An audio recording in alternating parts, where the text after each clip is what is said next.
Hey now, good day, and welcome to another hopefully exciting episode of Growing Your Successful Business, a free podcast all about about all things small business. Just a reminder for all of you listening, we're now available on Apple Podcasts, Google Podcasts, Spotify, Anchor, Stitcher, Breaker, tons more. You can find all the links for that stuff at growingyoursuccessfulbusiness.com or brianlharding.com. Don't be afraid to subscribe, share, review, rate, all that good stuff that you hear about on podcasts, all the things that are important for all those measuring metrics and stuff like that. Today, I'm super excited to have on Kenneth Baff. Kenneth is the principal and co-founder of One Up Floors. And this is what Kenneth told me about himself. One Up is a rare startup success story made possible by defiance, tenacity, and careful application of philosophy and, believe it or not, morality. So welcome, Kenneth. Thank you for being here. Thanks for having me. So Kenneth has a pretty exciting story here and a very unique history. So we'll start out. You're 19. You accidentally get a sales job in the infamous timeshare industry. Yeah. How did that happen? So I washed out of the Marine Corps to start off with. I was in there for a couple weeks, got a medical discharge for some hernias. Didn't know what I was going to do, so I went to work at the front desk of a resort. And this resort company was a company that my mom actually did sales for. And I didn't really understand much about what she did, but she did sales for them.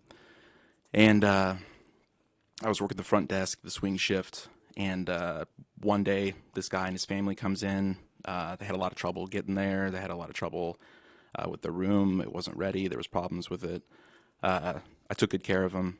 Solved a lot of their problems, and the guy really took a liking to me. And so he goes into work the next day, and it turns out he is going to speak at the sales office where my mom worked, which was nearby. Right. And he doesn't know who I am. I don't know that he knows my mom. I didn't even know who he worked for. And he's talking to my mom about this awesome young guy he just met who's like extremely assertive and Right. really communicative, and he's like, I want to hire that guy to be a salesman. So he says, we'll have a sales office in Utah. I'm going to hire that guy. He described him, and it was me, and I had a shaved head at the time. Right. And he's like, this guy with a great smile and a shaved head. And my mom says, holy crap, I think that's my son. Right. And so she just reaffirmed what he already, I guess, saw in me. And so he hired me to do this sales job in Wolf Creek, Utah. Right. And I had no freaking idea what it was about, what I'd be selling. Just resorts and vacations is all I really understood. So you get into the timeshare industry, you're immediately displeased with the quote-unquote shadiness of it, and there's some questions about ethics and things like that you discover. Yeah. You didn't really think you were going to fit in.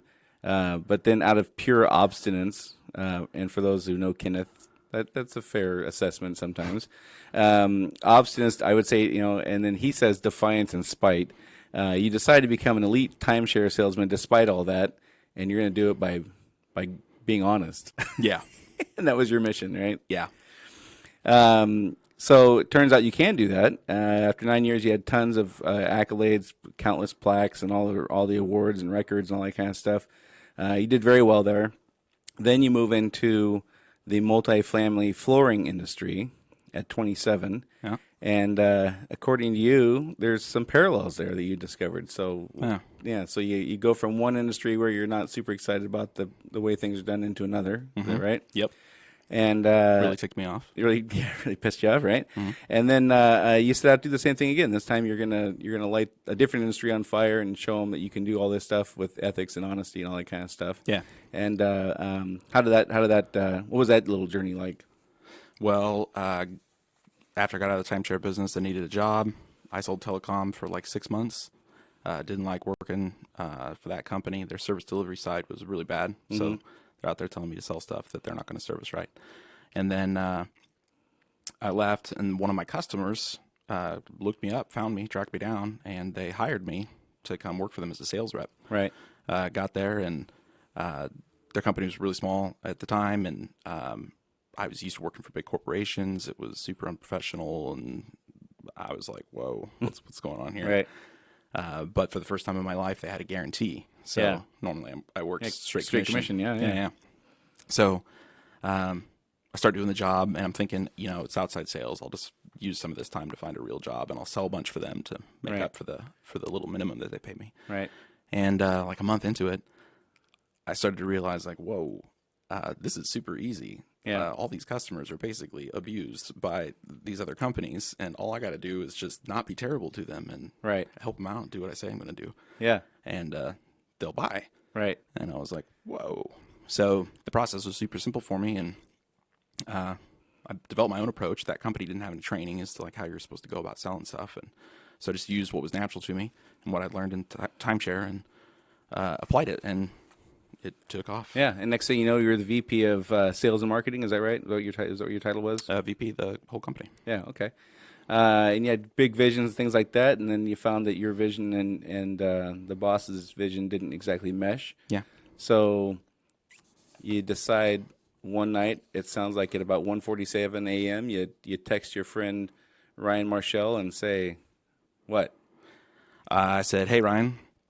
Texted him. I said, do you want to start a floor covering company with me in Washington that'll change what everybody expects from a flooring vendor? Right. And he is like, oh, yeah, of course. Actually, he said, yes, let's talk about it in the morning. Right. And so, like all good ideas, it happens in the middle of the night, Yeah. and then you got to figure out the next day. So, fast forward 5 years now. One Up Floors has been in business for 5 years. You got 13 employees, 17 crews, over 350 apartment community customers. You've turned a profit every year. You don't do any outside financing, and you tell the truth and you do what's right, which is, for those of you that know me at all, that's kind of one of the core things I promote and Yeah. and strive for is creating a company like that. Yeah. So, but before we get to the 5 years in and the woohoos, before you even get going, you're a few days before you open up, and you find out that somebody's not going to sell you anything. Yeah. So tell us about that. So in the flooring world for apartments, there's like three big main manufacturers, and one of them I didn't want to rep their products, but these other two I really wanted to, and talked it out with them. Told them I'm going to start my own deal. Told them I had cash to pay for everything up front because it was a new company, had no credit, wouldn't Right. expect them to give me any Right. credit, and they were like, yeah, this is totally going to happen. I got samples, had all our stocking products all picked out, and then a couple days before this. 3 days before opening and 1 day before this big trade show, I call one of them just to work out details of when I'm going to see him at the trade show in Las Vegas. And he informs me, hey, we're not going to sell to you. I went, what? Right. What? Right. And I thought maybe he was joking for like about 30 seconds. I kept asking, are you joking? Are you joking? And he's like, no, I'm totally serious. And I said, why? And he said, well, we just can't extend you credit terms. And I said, well, that's weird because we're not asking for credit. We're paying you in advance. Right. And they're like, no, sorry. Can't do it. So then I start freaking out. Right. Call the second company, say, hey, we're still good, right? And then I got up, no, I don't think it's a good idea for us to open up a new company in the area. I think those companies got a lot of pressure from what would be my future competitors. Right. And I think they caved. Yeah. And so there I was 3 days before we're supposed to open, and a carpet company, and I don't have any carpet. Right. So I went out to that trade show. It was in Las Vegas, and had a whole bunch of money in the bank, and I walked around to every carpet manufacturer in the country who are all at this big giant trade show, and I was looking for products that would work for multifamily. And then it surprised the hell out of me that there's a whole bunch of manufacturers out there that make products that are like better than the stuff I was already selling. So you thought there was only 3. Turns out there's 10 or 23. 25. Yeah. Yeah. Okay. Gotcha. So there's a whole bunch, and I found a couple who I don't want to say took a chance on me because I was literally paying them in advance, but Right. I found some that would sell to me, and we launched the company without those two big, awesome players that we wanted. Gotcha. Wow. That's so. So, although your circumstances are unique in that you were opening up a line of product that you weren't going to have any product, not terribly unfamiliar for folks who started their own business to get 3 days in or 3 days before, and you have that, oh crap, this isn't going to work moment. Yeah. I think that's kind of a universal thing that something happens for almost everybody, right around the kickoff that completely makes you second guess everything you've done. No, it was terrible. Before I forget, I wanted to throw out Kenneth's website, oneupfloors.com. That's the number 1upfloors.com. And again, his customer base is very specific. He only services one industry, but I'll talk about a few things here that for those of you listening, you might want to take a look at it just to see what he's doing. He does some things I think really well. One of the things I ask folks to do when they come on here is bring a list of things that you've done well and things that you haven't done well. And I'm going to go over a few things here regarding Kenneth and One Up Floors that he didn't bring, just things I see from an outsider's perspective. And I do spend a fair amount of time with Kenneth in a variety of different ways. And I see things that he does really well. I think a lot of folks could learn from. I want the audience to know before you begin, I have no idea what he's Kenneth about has to no say. idea Yeah. what I'm about to say, and he's terrified. He's shaking in his boots over here. No, I'm not worried. One of the things I preach all the time to companies, unless you've launched the new iPhone, which I suspect most of us have not when we start our companies, you're going to be joining in competition in an industry that has existed for probably 100 years or 50 years or 300 years or whatever. And one of the things that is critical for folks to do is to articulate, well, first of all, define, figure out, define, and articulate why somebody should buy from you instead of brand X. And I think that's something that One Up Floors does a really, really good job of. On all the marketing materials, they list out what's in it for the customer to call them rather than somebody else. And this is one of the things that when you're in a sales role or you're starting a company or both, it's too easy to fall into the situation of I need to get sales, I need, instead of saying what does the customer need, what can I do to make their life easier? Why, if I was the customer, why would I buy from us instead of brand X? Yeah. And many times that's a foreign notion to folks, and I think that's incredibly important to get that out there. Is if you were the customer, why would you buy from your company instead of somebody else? And on some, like I said, I'll show some of the marketing things that they do here. What we do different is the headline of this saying, what you get out of the deal. In your what we do different thing, one of the things is require one-uppers to live by a strong set of principles, pay our installers well and hold them to higher standards, only sell products we would buy if we were you, test the stuff we sell, et cetera, et cetera. I think you guys do a great job of pointing that stuff out. And again, explaining to the person making the buying decision why they should do that, what's in it for them. Yeah. How'd you figure that out? Well, through sales training, you're always taught to see things through other people's eyes, and the scientific term for it is theory of mind, your ability to theorize what the other person's mind might be experiencing. Right. So that's kind of been trained into me just from being in sales for so long. On top of that, I think I just had a natural gift for it. Some people call it empathy. Right. I don't see it that way. I see it, have a little bit better knack for seeing how other people might see stuff. Right. But for those who don't know you listening, you are a true student of business and a true student of sales. I mean, you invest a lot of time researching, reading, digesting information. Yeah. You didn't just wake up one day and figure out theory of mind. You researched it. You got that somewhere, right? Yeah. No, I read a tremendous amount of information on all sorts of subjects that usually surrounds people in some way. But, right. Yeah. Right. Something else that One Up Floor does a great job that I would recommend for any small business is explaining their values, laying out for everybody, the company, the customer, and the employees, what is expected of the employees, and telling the customer what's really important to One Up Floors. Mm-hmm. Again, you guys do a great job of that. You have a whole sheet here on what your values are. I'll breeze through these because there's quite a few, but what they did here is they have a list of words that kind of define their values, and there's a quick definition of what each one is. Something really important about those definitions is they're not the exact definition of those words. So the definitions were augmented, and then I got buy-in from all the team members at the time that we would all agree that this new version is what we mutually think is the definition of this term as we see it. So you create your values with your team, so they have buy-in. They're agreeing that they're going to do these things, and then you publish it. You don't publish it and then go sell it to your employees. Yeah. Right. And I think you're right. I think that's a critical piece. So when you go through their values for One Up Floors, trustworthy, able to be relied on as honest and truthful, candid, truthful, and straightforward, frank, self-aware, conscious knowledge of one's own character, communication, feelings, motives, desires. And there's a list of about 10 more here. Again, they're just quick words to say, here's what we're about, and here's our definition of that. And why do you think that's important for the customer reading this or a potential customer reading this? Why is this? Why is this something you guys invest time in? I want them to know how we tick. I noticed for a while, a lot of customers just liked the stuff we were doing and liked what we were all about, but they didn't quite understand how it happened, and more importantly, I think they didn't understand the lengths that we go to make it happen.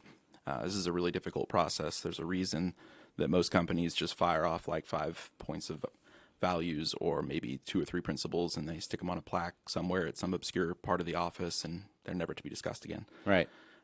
So we wanted to make ours very meaningful, and we wanted to make sure everybody completely understood them and was completely bought in and completely agreed. It's a requirement. Like, you can't work at our company unless you do. But when you have a set of values and principles, it's kind of like a mutually agreed upon list of character traits, your values. This is what you want to be. And then principles.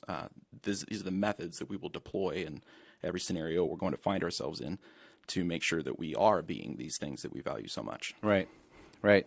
So, and one of the other things that I like about your marketing stuff and kind of how you approach this values and principles things is you're not afraid to use bold language. Yeah. The word radical is regularly used throughout your marketing materials. Yeah. And so I'm reading here on the One Up Principles, one of the things that you are proponent of and you put out for your potential customers and customers to read is that radical transparency is important to you. Yeah. Radical open-mindedness. Mm-hmm. And one of the things that you put on that part that one of my favorite things on that part is that you mentioned that One Up Floors has no interest in being right. Rather, the interest is in finding the right answer for the customer's needs. Mm-hmm. And that's a pretty cool distinction there. Yeah. And again, not being afraid to use this very bold language. It's not, your stuff is not just the generic boilerplate, we care about doing the right thing, and we care about honesty, and we care about making sure you're happy, and blah, blah, blah, blah.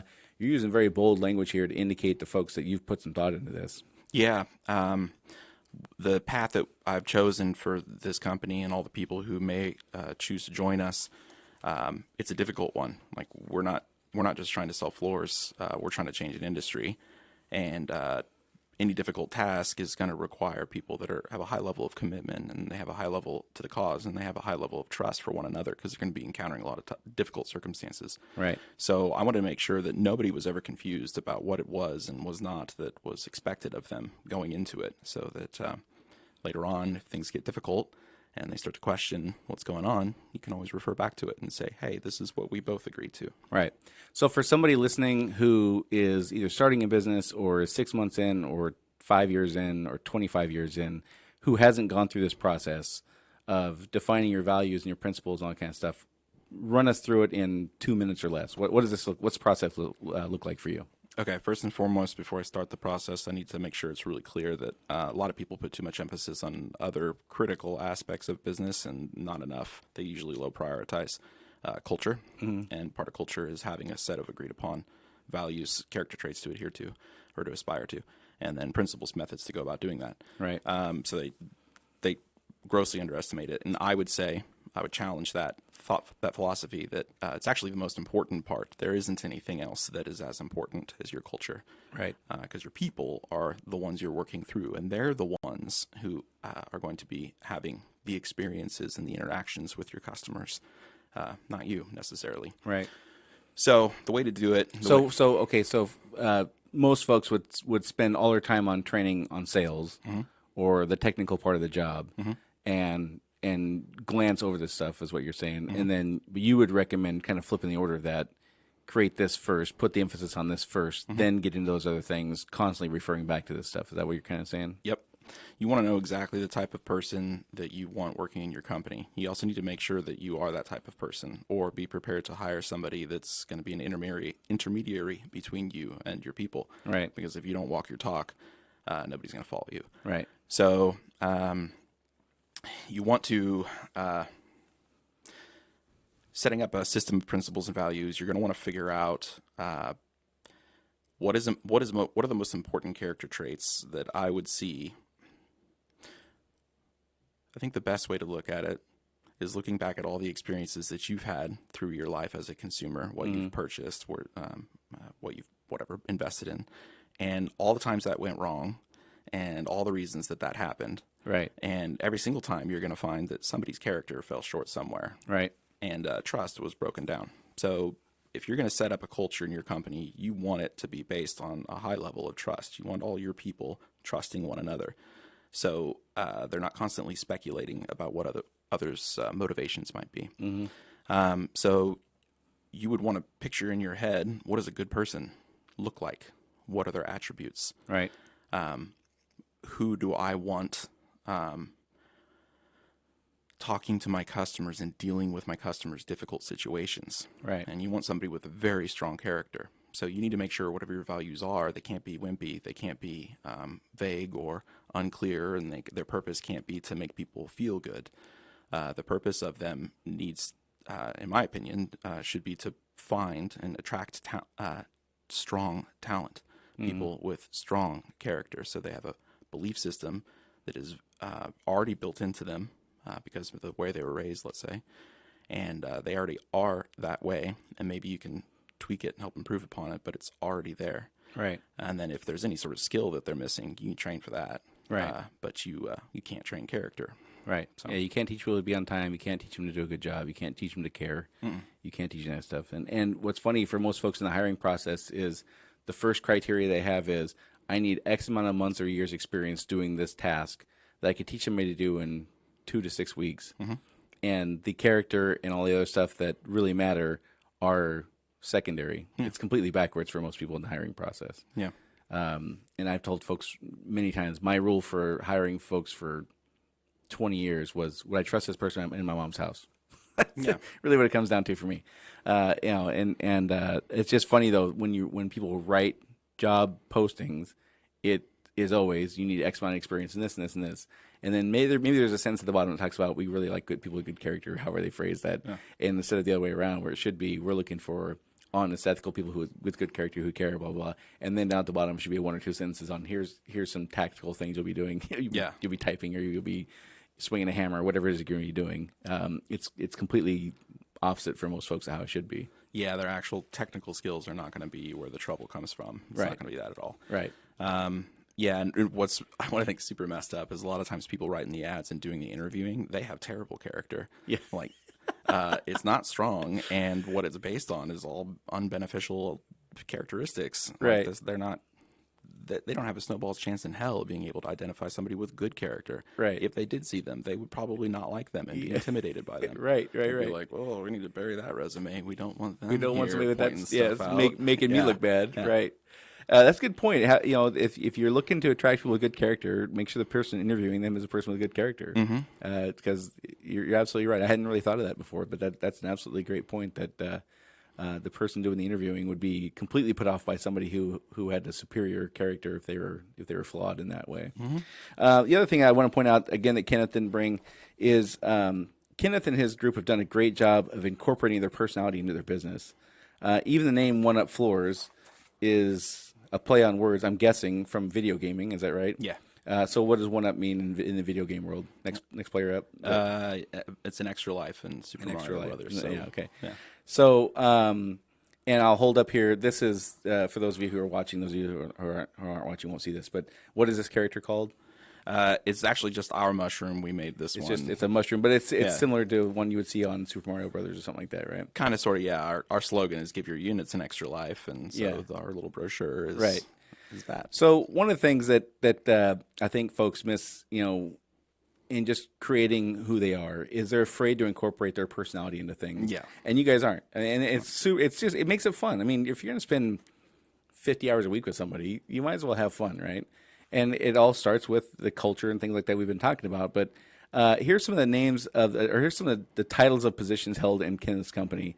And these are, again, I think that these are awesome. And I would recommend folks taking a look at what do you like? What are you into that you could incorporate this kind of stuff and make it we don't have a customer service rep. We have a service ninja. And then you have your service samurai, which are outside salespeople. Is that right? Yeah, it's the reverse. The service samurai are stationary customer service and admin personnel. Gotcha. And the service ninjas are field sales and customer relation personnel. Gotcha. Okay. You have operations troopers. That's awesome. And then you, of course, are the grandmaster. We have a rank system. So we have super, master, and then grandmaster. Right. And I think that's really cool that you've incorporated your personality in there. Yeah. And for a variety of reasons. I mean, I think it's attractive to customers to not just be dealing with the same old bland brand X versus brand Y. And you can let people know you have a personality and you have interests outside of flooring. Yeah. Yeah, there was three things I was trying to accomplish. There's three parties I was trying to please. I wanted to please the customer because they're sick of all the cliche. Yeah, empty- American flooring, Washington flooring, Yeah. Pierce County flooring, Seattle flooring. I mean, Yeah. I don't know if those are real companies or not, but I think people just in general when they start their company Something out, generic, yeah. It's always something like that. Yeah. And then, so I wanted to please customers. I wanted to kind of have a fun experience and get some insight as to what the personality of the people they're going to be dealing with might be. And then I wanted the people themselves. I wanted to attract like-minded people so that they would get along with each other. So imagine that. So I wanted to please the people working there. I didn't want them to have a typical title. I didn't want them to feel like I just downloaded a PDF off the internet of how to create a corporate structure. Right. And then most importantly, I wanted to please myself. Right. I freaking hate corporate America. Yeah. And the corporate environment. Worked in it for a long time, 10 years. And I don't ever want to do that again. Right. And I wanted to make a place that I would enjoy working at. Sure. That was part of it. So those are the ones I had that I didn't share with Kenneth, and then here's the ones Kenneth brought to the table.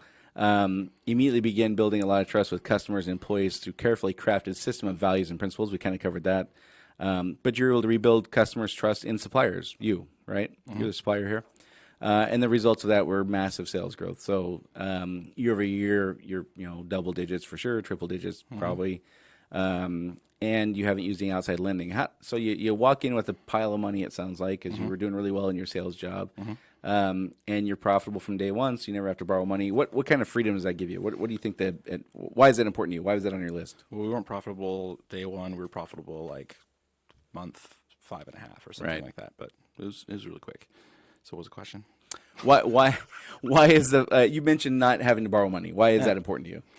I don't want to be at the mercy of a bank. Yeah. I think that's if that's something that you can avoid in starting a business, then it's absolutely something you should take advantage of. Sure. And we we gave up a lot of avenues of having real explosive growth and getting really big really fast because of that. Right. We could have gotten a lot bigger if we got outside financing, but my partner Ryan and I, he's my best friend. We've been friends since we were little kids. Neither of us wanted to be debt free. So we had our own money that we put in, and then we had seed money from his parents and then one of my customers.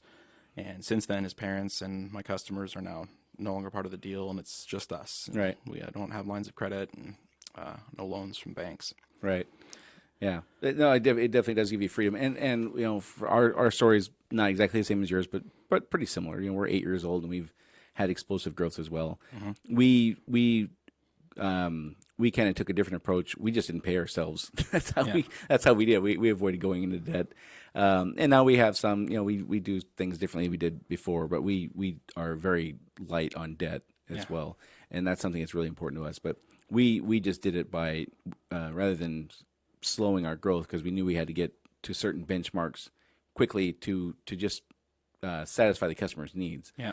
You can be a whole lot better covering an area as large as the Puget Sound area with 20 people than you can 4 people. Mm-hmm. And so the product would suffer if we didn't get there quickly. And again, we just didn't pay ourselves. That's how we avoided it.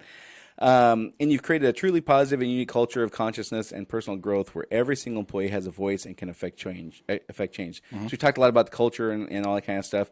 Talk to us about how you instill into your employees the belief that they have a voice and they can affect change. So it's through our system of principles and values. One of our principles is radical transparency, and another one's radical open-mindedness, and then another one is extreme ownership. There's some more, but those three are the pillars, and they require one another in order for the outcome to be desirable. Right. So if you're only using one but not another, there's going to be trouble.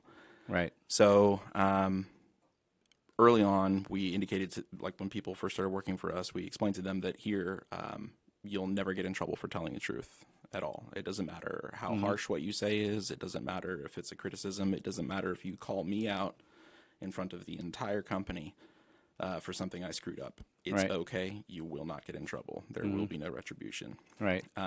We told them the only time you will get in trouble is if you don't say something and you lie by admission or omission. Right. And I don't mean anything. Like they don't need to tell us what they ate for dinner the night before, Right, or right, something right. like that. Just things that are relevant to Right. the life at our company. So we through a system of basically tests, and slowly we encourage the employees to tell the truth, harsh truth, and then we responded well to it. And when they would give ideas, we would incorporate their ideas. Sometimes we'd do them completely. Sometimes we would tweak them. Right. Sometimes we'd make them tweak them. And sometimes we wouldn't do them, but we would make sure to explain why. Right. And then we would ask them to help us implement another idea, Right. another time that they created. Yeah. So you do this long enough and people start to realize, whoa, I can tell my boss how I feel. Like, I don't like the way he talked to me that one time that day, or I think this policy we have is stupid and terrible, or whatever. They can say it, and they can say it. We encourage them to say it right away, as soon as possible, before memories get fuzzy. Right. Let me ask you this, and this just occurred to me. When you talk about radical transparency, are you talking about financial results? Yeah. So everybody sees the top line, bottom line numbers. They see everything all the way through, or you show them top line and gross margin. I mean, how do you? What's your filter there? The filter is we don't talk about exact net profits, but we tell the team what our net profit percentage goal is. And Right. if they ask, we'll tell them what it actually was. Right. It's usually at the goal. This last year, we tanked. That's one of the failures I put in there. Yeah. So our net profitability was low. We still had it, but it was low. Right. So you don't share numbers. You share percentages then. I'll share. Well, they can do the math themselves because every single month, 4 times a month, we post the numbers for the month, how much we've sold, how much gross revenue that a company has sold so far for the month, and Right. we post it to the entire team. So they could really easily look at that and reverse engineer what our net profit was. And so you just put in the percentage of profit, and then they can figure out the math for themselves. Yep. Okay, gotcha. I ask because folks have there's the entire spectrum of thoughts on how much you want to share, that kind of stuff, and then just knowing that you're all for transparency, I was curious what your thoughts are. Yeah. So as far as things that you have stumbled on, one of the things I thought was pretty universal is you said you still haven't found a simple enough way to explain the complexities of flooring to customers, which leads to you talking too much and boring the shit out of them, is what you said. And I think that this is something that, again, is fairly universal. Everybody from the outside thinks that every industry is super simple. If you're in that industry, you think it's super complicated, and you're probably right. And you have, between 17 seconds and 8 minutes in a given exchange with a potential customer to go through this stuff. Depending on their interest level. Yeah, depending on their interest level and their own knowledge and things like that. I think we all find ourselves in a situation where you're trying to get a whole bunch of information conveyed, and you don't have enough time, and you have to kind of pick and choose. How do you work through this? What's your thought process on how you're overcoming this? Well, as I said, I haven't mastered it yet. So you're not the grand master of this. No, I'm not. I'm a Padawan. So I don't know what that is, but okay. People listening probably do. Okay, Star Wars thing. Gotcha. So I basically, floors are ridiculously complex. I don't just say that because I work in floors. They're super, super, super complex. And a lot of the manufacturers totally know how complex they are. A lot of the suppliers know how complex they are. Some of the suppliers do not know how complex they are. And it's extremely easy for a consumer. And in my case, in my industry's case, our consumers are apartment communities, property management companies, and they spend a ton of money. So when they make a product decision, it has like long lasting effects. So it can, like, the one small bad call could cost hundreds of thousands of dollars, sometimes millions if the management company's big enough. Right. So trying to get these people to understand, hey, it's not as simple as fiber type when you're picking your carpet, or it's not as simple as, this has it has a wear layer, whatever. It's not that easy. And many competitors out there and manufacturers rely on the customer's ignorance as to how complex floors are. Right. So they make overly simplistic, sweeping claims that are soothing and leave people with the impression of confidence and safety in their purchase. So we try to reduce really complex things down to simple things, and we usually use analogies to do it. That seems to work. And then what I found is there seems to be a cycle with a customer. When they first start working with us, they don't really want to hear all the stuff we're going to say or we might be saying to them. But the longer they work with us and the more opportunities they see where we told history ended up showing that we told them the truth, then they start to want to know more, and that gives us an opportunity to tell them a bit So you more. start out with a few basic high-level things, and then as you develop the relationship, you work into more and more detail. You're not trying to convince them to give you 20 minutes instead of 8 minutes so you can really go into detail on the second meeting with them. You're just trying to give them the overview, and then as you get to know them and they get to know you, work into more detail from there. That makes sense. Yeah, you got to make sure. The problem is there's a lot of things that they don't know that they should know and need to know. Right. And if it sounds really boring to them, and floors are super boring, they tend to want to Yeah. Well, Most industries are really boring, but most industries also can cost you a lot of money if you do it wrong. So agreed. It's one of those balances. So we spent a lot of time talking about culture and people and all that kind of stuff. You have made some errors along the way, though, it sounds like, with folks. Yeah. You mentioned that you hired the wrong people who didn't share your values. So you're a guy who's obviously spent a ton of time thinking about values and principles, all this kind of stuff. How could you, of all people, be the guy who hires the wrong person? That doesn't seem to make sense. It was pretty easy, actually. All right. So the principles and values that we've got, when you read them, they make logical, rational sense. And if you ask your average human being if this is what they want, they're going to tell you yes. What they fail to recognize is it's not what they do. Right. It's just what they want. Yeah. And they also, because they don't do it, they fail to recognize how much effort is involved. So we end up with two types of people who interview with us. We have the people who are one-uppers. That's what we call our employees, one-uppers. So they already are a one-upper in the way that they live their life and with their current strength of character. And then we have these other peoples that want to be a one-upper. And very few of the people who want to be a one-upper actually make it over there. Right. So what would happen is we'd talk about all the stuff that's important to us. The person would be like, yeah, that's totally important. That's totally who I want to be, yeah. Yeah. And we'd ask lots of probing questions to test the information we were getting, and we had some good interviewers. And then, unfortunately, with enough time, the truth reveals itself. Right. So we realized that, they don't put a priority on being transparent with people. They don't put a priority on keeping an open mind when hearing somebody else's information on a subject. Yeah. They just don't. They're not selfless. They're super self-involved. Yeah. And when you have a culture where acting a certain way, having a strength of character is the foundation, anybody who doesn't do that sticks out like a sore thumb, and it causes a bunch of trouble. Right. Yeah. And then one of the other things you mentioned, which is universal, everybody I've talked to, I think, so far, keeping people who don't fit too long.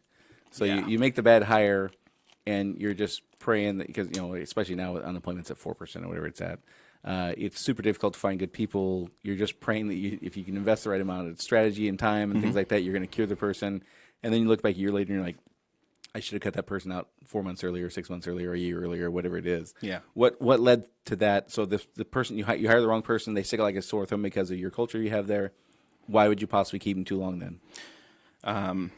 I have this ability to see people's potential even when they don't see it in themselves, and I can see a path to them achieving it even if they don't see that path. And a lot of times I can be really convincing, so I can get somebody to be like, okay, I can do that, sure. Yeah, let's do this. And then what I have failed historically, and I'm failing a lot less at, is to remember that I'm not going to be the guy that's changing them. I'm just the one showing them how they can change themselves. Right. So the control doesn't lie with me, and I think a lot of people forget that. They think that if there's some combination of things I can say or the right time or whatever, I'll get through this person and they'll change. And then they also have a sense of guilt. I don't want to let this person go because I see their potential. Maybe they're just screwing up. I don't want to not give them a chance. I wouldn't feel right about that. They wouldn't feel right about that. Other employees might not feel right about that, so I want to give them chances. But yeah, historically I had trouble where I would see the person's potential and I'd want to give them chance after chance after chance, and it caused trouble, damage to the company, but damage to my people, the other people I'm responsible for, the other one-uppers. So and along that process, you mentioned tolerating far too much deviation from your values and principles. Yeah. So you hire somebody, it's usually within 2 weeks, you're starting to see the red flags go up that this isn't really working out. In my experience anyway, I'm not sure if yours is similar or not. It's usually pretty quickly, though, that you start seeing little indicators that then grow and become medium-sized indicators that then grow and become large indicators. How long do you give where you're seeing this pattern before you jump in? Depends on the person, the severity of the issues with the pattern or the big problem, and depends on their level of importance. There's strategic things that need to be considered by letting this person go right away. What trouble could that cause to the department? Right. There's a lot of variables that need to be balanced. But whereas we used to give people a year and a half, now we're like 3 months. 3 months. If we're not seeing what was advertised during the interview process, during that 3 months consistently, no, you've got to move. And again, it's something that universally I hear virtually every week, and in conversations I have with people that aren't being recorded, it's nearly universal. And you find yourself in a situation where you hope, they hope. And there's like, we all know there's like a 12% chance it's actually going to work out, but you just keep hoping and you keep telling yourself it's going to work out, even though you know it's not. Something else you mentioned is, again, universal, not doing a good enough job of recognizing employee success, but doing a great job of recognizing their failures. And, I think that's something we all struggle with is, when you're the manager, the business owner, whatever, things are getting thrown at you all the time that are crises, or really important and or right now things. Yeah, and if you're dealing with it, it's because everybody else couldn't. Yeah, by the time it gets to your table, it's been filtered through, and it's a big deal. And those aren't generally pleasant things. No. And so it does take conscious effort to carve out time and just walk around and say, hey, you're doing a great job, and thank you. Hey, come on up here. I want to talk to you. I just want to tell you you're doing a great job.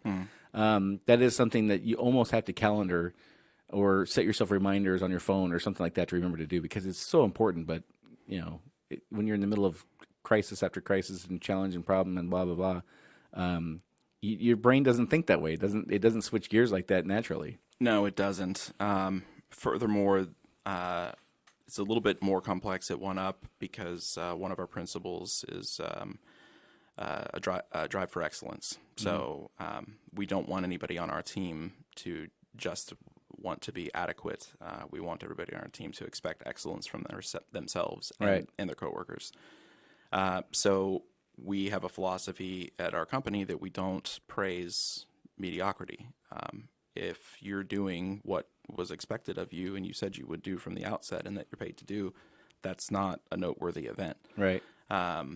When people exceed expectations, and our expectations are high, when they exceed expectations, that's when you should acknowledge them, and you should make sure everybody knows you're acknowledging them. But I would tell people, don't just acknowledge positive things just so you can check the box and say you did. Right. Because what you can end up doing is enabling mediocrity all throughout your organization. Sure.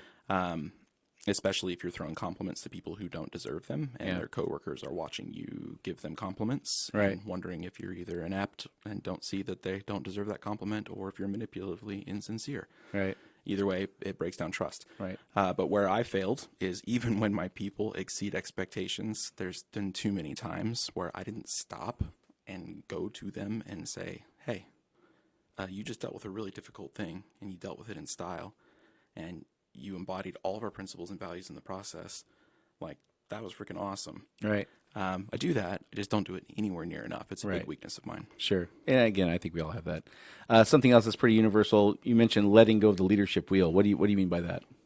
So I believe, because I read in books, and that everything rises and falls on leadership. So leaders are responsible for influencing the entire team to be the best versions of themselves and to get results from their work. If you have a poor leader, that won't happen. Right? It doesn't matter how great your players are. Eventually, the team will fall apart. So there was a period of time last year where our company had just experienced like amazing success. We're really big, making a bunch of money. Stuff's really good. Customers are happy. I got managers in departments. Things are great. And I figured, hey, I can step back and not work as much anymore. Right. And this is after going through like a 12-year period where I hardly took vacations or time off and worked a lot. So I felt like I deserved it. So I took off and went to working only like 4 days a week. Then it went to like 3 days a week. Right. And then it was 3 days a week, but like 5 hours a day. Right. And I started to notice that the email traffic about personnel stuff, basically, Yeah. drama, because I was getting a big uptick in it. Right. And that hadn't happened before. And it's because I had failed to make really clear, I had failed to identify the correct person who's supposed to take that leadership torch and tell them what my expectations were of them and make sure that they knew what they were. I totally forgot to do that. I didn't do that at all. Right. So I realized that when an effective leader is not there doing what they're supposed to be doing, that morale suffers, productivity suffers, everything suffers. Right. So. Yeah. No, I agree with that. It's again, it's a tough balance. You work 7 days a week for the first few years to get things going. You literally devote your entire life to this adventure, and then when it starts to take off, you begin to say, man, I really need to take some time off. I need to go spend some time with my wife or my family or whatever, or take care of me here and there. Yeah. And you get a little taste of that, and you do a little great. more, and it's great, and you do a little more, and pretty soon you're kind of checked out. Yeah.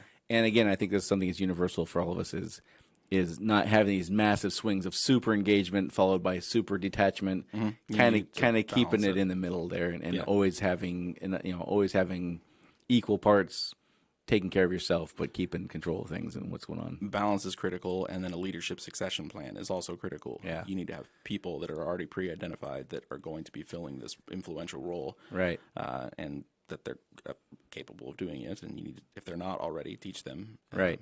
And if you don't have that in place, when the cat is away, the mice play. Right, and that's a great place for us to wrap things up. We've got a ton of more stuff that Kenneth and I have that we could talk about. Maybe you'll consider coming on again, and we'll pick up where we left off here. But that succession planning and leadership training, all that kind of stuff, those are all very critical things. We could spend a lot of time on that. And we got a whole list of things here. We got to not all your successes. We got to a lot of your successes, and we only got to a couple of the oopses. So we'll have plenty to talk about if you want to come on again.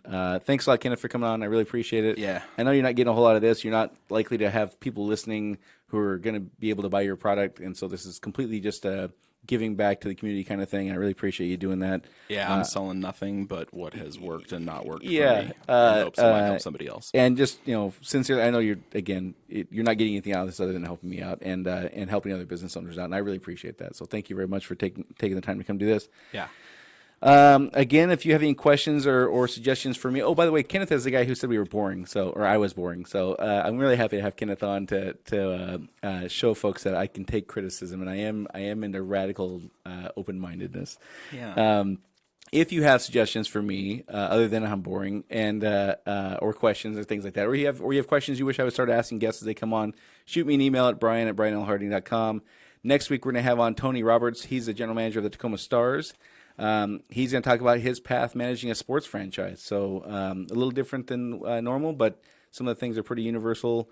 Again, thanks, Kenneth, for coming on. We're looking forward to Tony next week.